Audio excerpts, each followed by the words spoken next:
Paubos na sa state of preparedness ang Mandaue City. Taliwanin ng hulga sa coronavirus disease. Samtang nadawat na sa syudad ang inisyal nga supply nga gamiton pagpakigbatok ning maong sakit. Mandaue City Government nanawagan nga di dayon mutuo sa gipakatap nga mga fake news kabahin sa COVID-2019. Ni ang report ni Nico Sereno.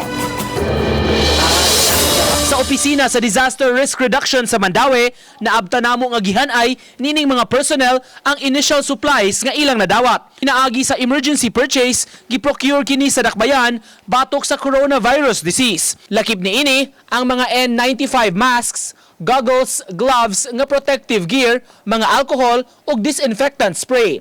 Nagpaabot pa hinuon ang dakbayan sa i-deliver nga dugang supplies, labi na ang mga surgical masks ug thermal scanners. Kabaw kita tanan karon nagnihit ang masks nato kay bisag asa ta mangita hurot-hurot gyud. So mo na itong ipaabot.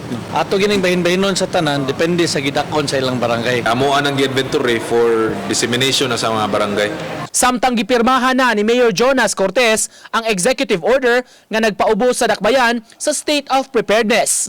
Ang deklarasyon paagi sa paghanay sa pagpangandam sa syudad batok sa pagkatap sa sakit. Usa sa gipanawagan sa City Hall sa katawhan nga dili dayon mutuo sa mga tabi-tabi kabahin sa maong sakit.